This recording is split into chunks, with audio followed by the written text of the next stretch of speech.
Hola, ¿qué tal? ¿Cómo están? Bienvenidos a Proyecto Apocalipsis. Es un gusto saludarlos en una nueva semana.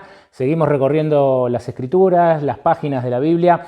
Nuestra recorrida que comenzamos allá por el libro de Génesis con el propósito de llegar en algún momento hasta el Apocalipsis. Estamos en el tercer libro de la Biblia, estamos en Levítico, capítulo 16 y 17 son los que vamos a ver en el día de hoy. El título que le hemos colocado es La vida está en la sangre. La vida está en la sangre, ese es el título del tema que hoy queremos compartir con ustedes y en el estudio de estos dos capítulos del libro de Levítico. Vamos a comenzar como a veces lo hacemos desde el último de los capítulos que vamos a ver hoy, es decir, desde el 17, versículos 11 y 12, dice lo siguiente. Dice, porque la vida de la criatura está en la sangre, y yo se la he dado a ustedes para expiar su vida sobre el altar. Por eso la misma sangre expiará a la persona. Por tanto, digo a los israelitas, ninguno de ustedes coma sangre, ni el extranjero que vive entre ustedes. La vida está en la sangre. Esa es la declaración que hace Dios, ¿no?, a través de Moisés, allí en el libro de Levítico. Y obviamente tiene que ver con todo ese sistema, ¿no?, que Dios había establecido para que los israelitas, a través de los sacrificios de los animalitos, pudieran expresar su fe en ese Mesías que iba a venir, nuestro Señor Jesucristo, quien luego con su propia sangre, ¿no?, la que realmente puede limpiar, la que realmente puede librar y expiar del pecado, en ese momento ellos podían expresar su fe, ¿no?, en ese Señor, en ese Mesías que iba a venir para cumplir con ese sacrificio verdadero, ¿no?, al cual todos los demás señalaban.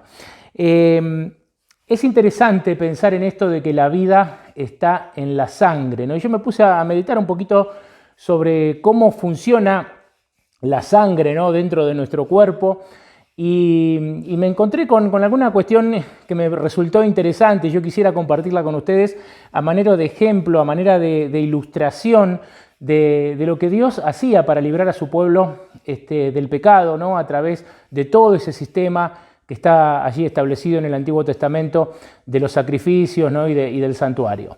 Lo que me puse a reflexionar es en lo siguiente, ¿no?, y esto lo busqué en mi teléfono. Hoy, no sé realmente hoy si uno cuando busca, está buscando en Google o está buscando en la inteligencia artificial, ¿no?, porque generalmente en el buscador de Google ahora se ponen lo que uno desea encontrar y aparece alguna respuesta por parte de la inteligencia artificial, ¿no? Pero bueno, en definitiva es lo mismo, ¿no? Son bases de datos que nos dan información sobre lo que nosotros le requerimos, ¿no? Y bueno, lo que encontré allí es que la sangre de nuestro organismo, si bien la sangre circula, ¿no?, todo el tiempo, y uno dice, si la sangre circula, ¿por dónde empiezo?, ¿no? Pero yo voy a empezar desde un lugar para que se entienda mejor la ilustración a la que quiero llegar, ¿no? A través de las venas, la sangre impura, podríamos ponerlo entre comillas, ¿no? Y fíjense el término que utilizo, ¿no?, que ya nos liga de alguna manera con todo lo que se hacía allí en el santuario. La sangre impura, la sangre sin oxígeno, otro elemento vital, ¿no?, para la vida, la sangre impura, la sangre sin oxígeno, va a través de nuestras venas al corazón, ¿no? El corazón lo que hace es bombear esa sangre impura, sin oxígeno, sin vida, podríamos decir, la bombea hacia los pulmones. ¿Qué hacen los pulmones? Los pulmones le dan oxígeno, es decir, podríamos decir, le dan vida nuevamente a esa sangre. Y luego, a través de las arterias, ¿no?, el corazón se encarga de que esa sangre llegue a cada uno de los órganos vitales de nuestro cuerpo. Es interesante ese círculo, ¿no? Sangre sin oxígeno, sin vida, que llega al corazón, el corazón la manda a los pulmones, ahí se oxigena, se enriquece, se le da lo necesario a la sangre para luego que el corazón la pueda enviar a nuestros órganos vitales a través de las arterias y así nuestro cuerpo pueda funcionar y nuestra vida pueda desarrollarse. Cuando leí esto, ¿no?, que fue la respuesta que me dio allí el buscador, cuando leí esto acerca de la forma en que circula nuestra sangre, no pude dejar de pensar en cuánto se parece, ¿no?, el funcionamiento de nuestro cuerpo a lo que Dios hizo a través del santuario para poder expiar nuestros pecados, para poder purificarnos de nuestros pecados, ¿no? Y los invito a que ahora podamos pensar en este ejemplo, ¿no? En esta ilustración que voy a dar tomando como base esto. Nuestros pecados, ¿no? Que serían esa sangre falta de oxígeno, esa sangre impura, nuestros pecados cuando los llevamos a Dios, ¿no? Y Dios sería en esta ilustración el corazón, cuando los llevamos a Dios, ¿qué hace Dios con nuestros pecados, con nuestras impurezas, con nuestras faltas, con nuestra falta de vida y de oxígeno? ¿Qué hace Dios con eso? Lo envía a los pulmones, que en esta ilustración que estoy dando, ¿qué serían los pulmones? Serían nada más y nada menos que el santuario, ¿no? El tabernáculo en el cual se realiza la expiación, ¿no? Y en el cual Dios se encarga de esa sangre impura, imperfecta, que no tiene vida, que le falta oxígeno, se encarga de revivirla y de mandarla después a los órganos vitales como dijimos. En este ejemplo que les doy, como les decía, nuestros pecados, nuestras faltas son esa sangre impura que si se la llevamos a Dios, al corazón, Dios, el corazón, la envía a los pulmones, el santuario, donde hace todo un proceso de oxigenación, ¿no? y demás, que luego la puede enviar a los órganos de una manera totalmente purificada. Bueno, ese proceso es el que Dios hace con el pecado en el santuario celestial. Vamos a leer ahora sí en el capítulo 16, en el santuario terrenal, perdón. Siempre me confundo porque al final lo iba a decir, pero bueno, ya que me equivoqué lo digo ahora, ¿no? O sea, todo lo que ocurre en este santuario, ¿no? Allí de Moisés, en este tabernáculo que estaba en la tierra, el libro de Hebreos dice que es una copia, un modelo del verdadero santuario que levantó el Señor y no el hombre, conocido como el santuario celestial, pero eso lo habla el libro de Hebreos, ¿no? Mucho más adelante en la Biblia. Por eso a veces me confundo cuando trato estos temas. Levítico 16. Levítico 16, entonces, capítulo 2, dice: el Señor dijo a Moisés. Como le marcábamos la semana pasada, casi todo el libro de Levítico comienza cada capítulo con instrucciones de Dios. Dios dijo, Dios le dice a Moisés, Dios le dice a Moisés y a Aarón, ¿no? Casi todo el libro son instrucciones directamente dadas por Dios. Dice: el Señor dijo a Moisés, di a tu hermano Aarón que no entre en cualquier tiempo en el santuario, detrás del velo, ante el propiciatorio, que está sobre el arca, para que no muera, porque yo apareceré en la nube sobre el propiciatorio. El santuario, como vimos también en episodios anteriores, de paso recuerden que en nuestro canal de YouTube tienen todos los videos, desde Génesis 1 en adelante, a veces de a un capítulo, a veces de a dos, a veces de a más, tienen todos los capítulos de la Biblia de Génesis, de Éxodo y hasta donde estamos, que es Levítico 16, van a encontrar todo ahí guardado en el canal, así que los invitamos, si se perdieron algún episodio, a poder buscarlo y también a poder suscribirse, ¿no? a nuestro canal. Dice aquí entonces la descripción, ¿no? que da el versículo 2 de Levítico 16, se refiere al lugar santísimo del santuario, ¿no? Porque como les decía, en capítulos anteriores nosotros vimos que el santuario se dividía en dos partes, ¿no? Un lugar santo, donde había algunos elementos y donde los sacerdotes oficiaban todos los días, y un lugar santísimo, donde había otros elementos, y el más destacado era el arca del testimonio de la alianza con los 10 mandamientos adentro, donde se manifestaba la presencia de Dios y donde el sacerdote principal entraba solamente una vez al año, que es lo que estamos viendo acá en Levítico 16. Por eso la instrucción definida que Dios le da acá es sobre ese momento, ¿no? En el cual Aarón, como el principal de los sacerdotes, al lugar santísimo donde estaba el arca con los 10 mandamientos, debía entrar una vez al año, ¿no? Y eso lo dice claramente, si ustedes me acompañan ahí en el mismo capítulo, en el versículo 34, dice: tendrán esto por decreto perpetuo, una vez al año se hará la expiación por todos los pecados de los israelitas, y Moisés lo hizo tal como el Señor lo mandó, ¿no? O sea, esta instrucción que Dios le está dando aquí a Moisés para Aarón, ¿no? Al momento de oficiar, se refiere a ese único momento del año en el cual tenía que entrar en el lugar santísimo a la misma presencia de Dios, ¿no? Donde estaba el arca de la alianza que contenía las tablas de los mandamientos. A partir del versículo 4 da unas instrucciones de cómo se debía presentar, en este caso Aarón, ¿no? Habla de las vestiduras, cómo tenían que ser las vestiduras. Habla que antes se tenía que bañar, ¿no? Luego vestirse con ropas especiales. Y finalmente también indica qué es lo que tenía que presentar.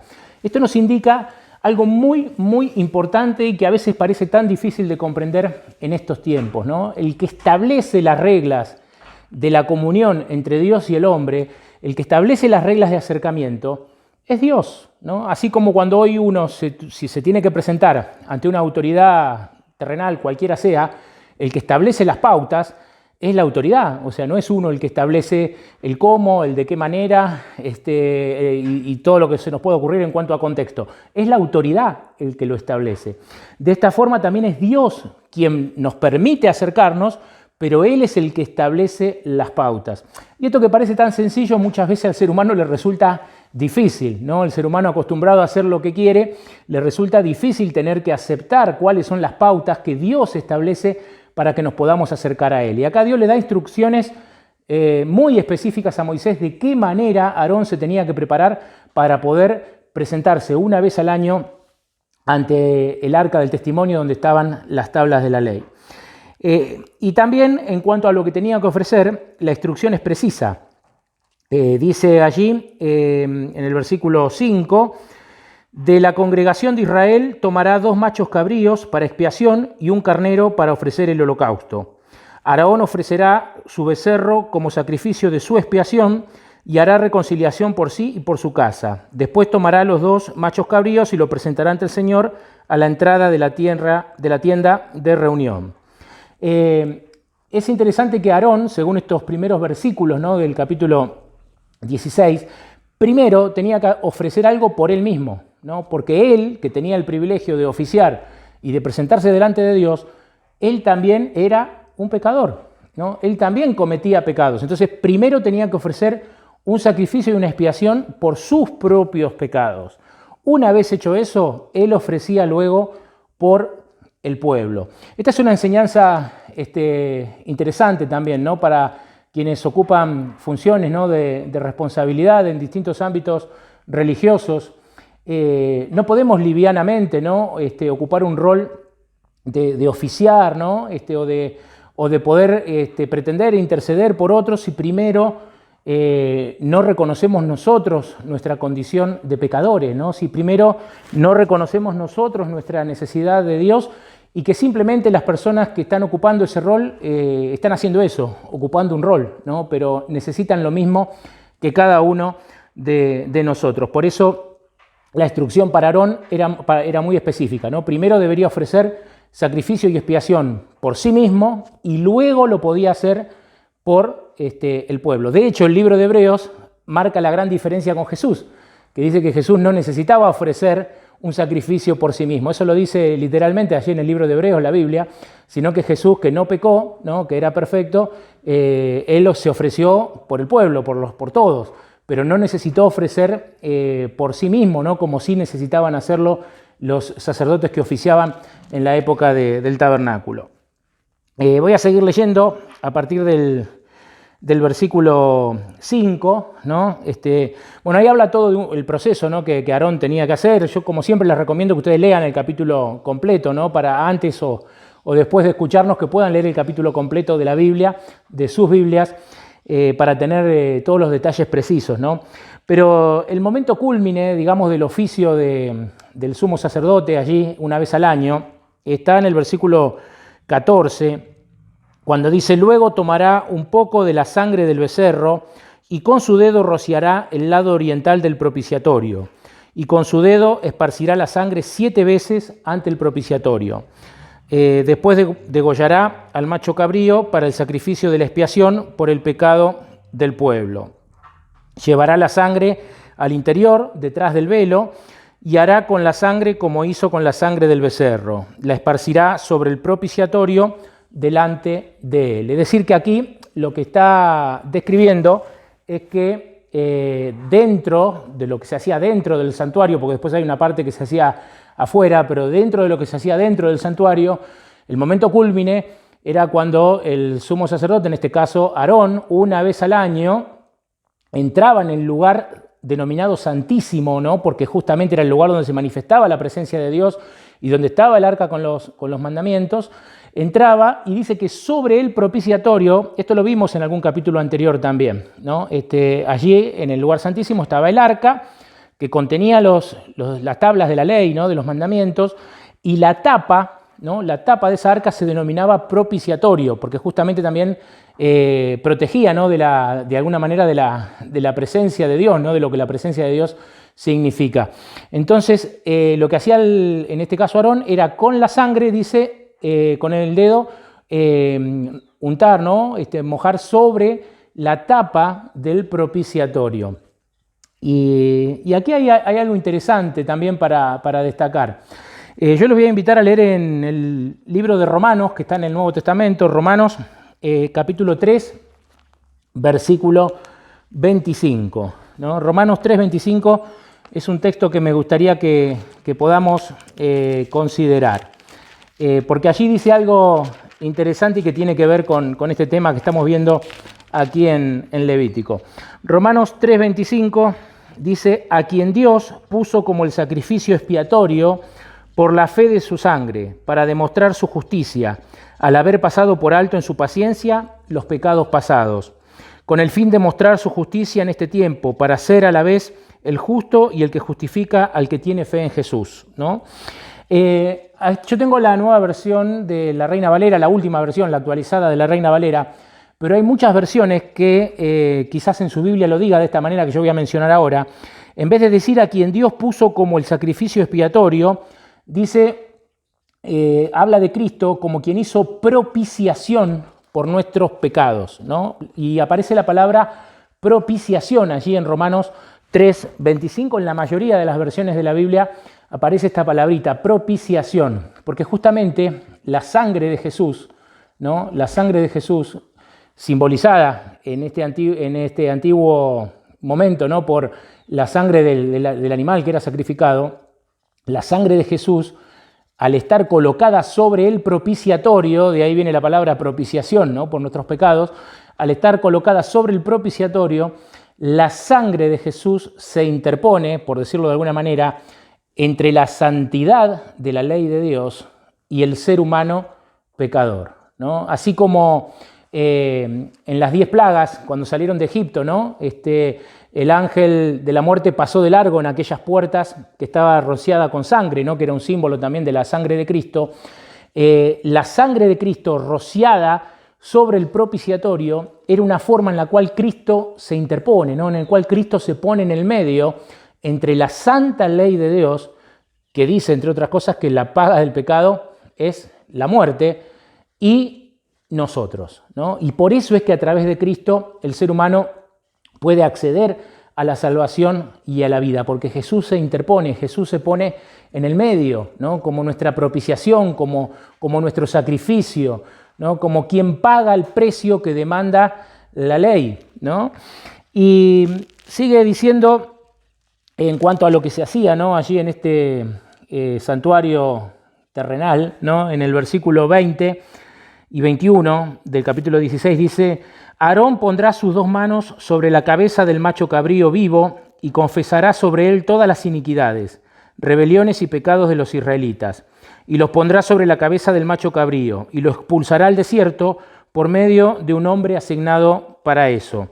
Ese macho cabrío llevará sobre sí todas las iniquidades de ellos a tierra deshabitada, y el hombre soltará al macho cabrío por el desierto, ¿no?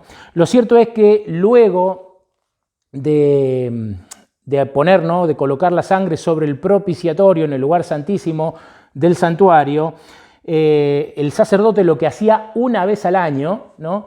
Era salir, y había 2 cabritos, ¿no? 2 machos cabríos, dice aquí, 2 cabritos. Uno se determinaba ya de antemano, era por Cristo, ¿no? O por Dios, por parte de Dios. Y el otro por una figura que aquí en Levítico 16 se la llama Azazel, ¿no? Y que la mayoría de los comentadores bíblicos entienden que se refiere al mismo Satanás, ¿no? Entonces, lo que se hacía, lo voy a leer de vuelta, ¿no? Dice: cuando haya acabado, versículo 20, de expiar el santuario, la tienda de reunión y el altar, Aarón hará llegar al macho cabrío vivo, dice. Aarón pondrá sus 2 manos sobre la cabeza del macho cabrío vivo y confesará sobre él todas las iniquidades, rebeliones y pecados de los israelitas, y los pondrá sobre la cabeza del macho cabrío, y lo expulsará al desierto, por medio de un hombre asignado para ello. Cuando se designaba de antemano, ¿no?, los 2 cabritos, el que era de parte de Dios era el que se sacrificaba. El que era de parte de Satanás se dejaba vivo, porque al final de esto, al salir Aarón, como lo acabo de leer, dice que colocaba las manos, confesaba los pecados. Entonces, todos los pecados del pueblo de Israel que Satanás le había instigado a cometer, volvían hacia él, ¿no? Y ahí se completaba todo el círculo de purificación, de expiación, ¿no?, y de salvación. Todos los pecados volvían al originador del pecado, al que había llevado a cada persona y a cada ser humano a cometer los pecados. Y era expulsado, dice, al desierto. Es un tema muy interesante y muy profundo, ¿no? Realmente habría que dedicar mucho tiempo para poder ver en profundidad cada uno de los detalles, ¿no?, cada una de las partes, pero creo que podemos sacar preciosas lecciones espirituales, ¿no?, de este capítulo. Hemos visto algunas, ¿no?, en el transcurso de estos minutos. Por un lado, este ejemplo, ¿no?, que les daba del corazón, los pulmones y cómo circula la sangre en nuestro cuerpo y cómo lo podemos comparar con lo que Dios hace, ¿no? Pero claro, hay una condición. Nosotros lo que tenemos que hacer es confesar nuestros pecados, reconocer nuestros errores, ¿no?, reconocer nuestras faltas y decírselas a Dios y llevárselas a Dios, para que luego Dios pueda, con nuestras faltas, hacer todo ese proceso, ¿no?, en el santuario, ya no en el antiguo santuario del que estamos hablando aquí en Levítico, sino en el que está en el cielo. Para que Dios pueda hacer lo mismo, nosotros debemos llevarle a Él, ¿no?, debemos confesar a Él nuestros pecados. Y Dios se va a encargar, ¿no? ¿Qué hace Dios con los pecados que nosotros le confesamos? Les da tratamiento en el santuario, no en este, sino en el que está en el cielo. Y por eso quiero terminar el tema de hoy recordando lo que dice una parte del libro de Hebreos, ¿no? Porque todos estos temas de nada tendrían sentido si no los comparamos con el libro de Hebreos, donde nos deja muy claro lo que les dije al principio, que todo lo que ocurría en este santuario en la época de Moisés era una sombra, era una figura, era una ilustración de lo que ocurre en el verdadero santuario que está en el cielo, ¿no? Hebreos capítulo 9, voy a leer versículo del 23 en adelante, vamos a ir finalizando con esta parte. Dice: fue pues necesario que la copia de las realidades celestiales fuesen purificadas con esos sacrificios. Lo que hablamos recién, ¿no? Pero las realidades celestiales mismas requieren mejores sacrificios que estos. Porque Cristo no entró en el santuario hecho por mano de hombre, que era solo copia del santuario verdadero, sino que entró en el mismo cielo, donde ahora se presenta por nosotros ante Dios. Esta misma verdad la podemos encontrar en varios lugares de la Biblia, pero hay un versículo que a mí siempre me gusta citar y repetir una y otra vez, porque es trascendental que lo podamos comprender, que es Romanos 8:34. Romanos 8:34 dice: Jesús es el que murió, el que resucitó, el que está a la diestra del Padre y el que intercede por nosotros, ¿no? En la actualidad es poco el conocimiento que se tiene acerca de lo que la Biblia dice sobre qué está haciendo Jesús en el cielo, ¿no? ¿Dónde está Jesús? ¿Por qué no vino? ¿Por qué han transcurrido 2000 años casi desde la cruz y Jesús no volvió como prometió que lo iba a hacer? Romanos 8:34, Hebreos, o sea, son libros que nos revelan eso. O sea, no nos dejan con la resurrección de Cristo y después cero información. O sea, nos explican a dónde fue Jesús después de haber resucitado y nos explican qué está haciendo, ¿no?, Jesús. Romanos 8:34, el que murió, el que resucitó, hasta ahí creo que está eso en el conocimiento popular. Pero después dice el que está a la diestra del Padre. O sea, Jesús después de resucitar volvió al cielo, ¿no? Está a la diestra del Padre. ¿Y qué está haciendo? Intercede por nosotros. Por eso acá Hebreos dice: porque Cristo capítulo 9, versículo 24, dice, porque Cristo no entró en el santuario hecho por mano de hombre, que era solo copia del santuario verdadero, sino que entró en el mismo cielo, donde ahora se presenta por nosotros ante Dios. Tampoco entró para ofrecerse muchas veces a sí mismo, como entra el sumo sacerdote en el lugar santísimo cada año con sangre ajena, lo que leímos recién en Levítico 16. Si así fuera, dice, Cristo hubiera tenido que sufrir muchas veces desde la creación del mundo. Pero ahora, al final de los siglos, se presentó una sola vez para siempre, para quitar el pecado, por medio del sacrificio de sí mismo. Y así como está ordenado que los hombres mueran una vez y después enfrenten el juicio, así también Cristo fue ofrecido una sola vez para quitar los pecados de muchos. La segunda vez no vendrá para cargar el pecado, sino para salvar a cuantos lo esperan, ¿no?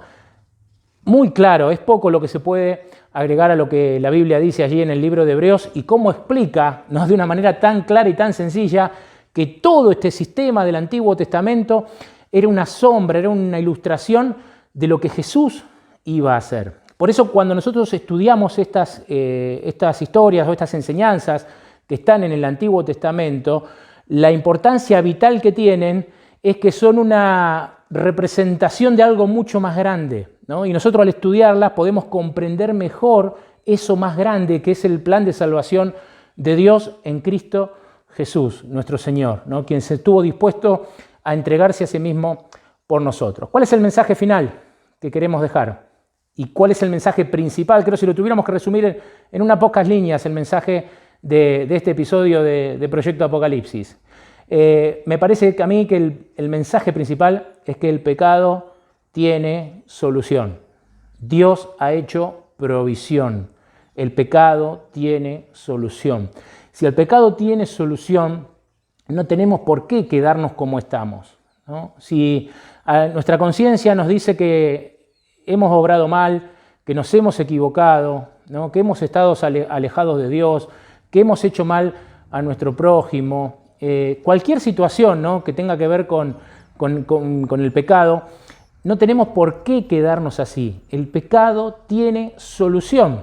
Si la sangre, la vida nuestra, esta falta de oxígeno, está impura, puede ir al corazón, ¿no?, puede ir a Dios, quien lo va a llevar a los pulmones, el santuario, donde va a ser todo un proceso que la va a devolver oxigenada y con mucha vida. Por eso, querido amigo, amiga, yo te invito, cualquiera sea hoy tu condición, cualquiera sea la angustia que tengas, la situación por la que estés atravesando, cualquiera sea el estado en el cual te sientas, ¿no?, con respecto a Dios, yo te invito a acercarte. Dios hizo provisión. El pecado tiene solución.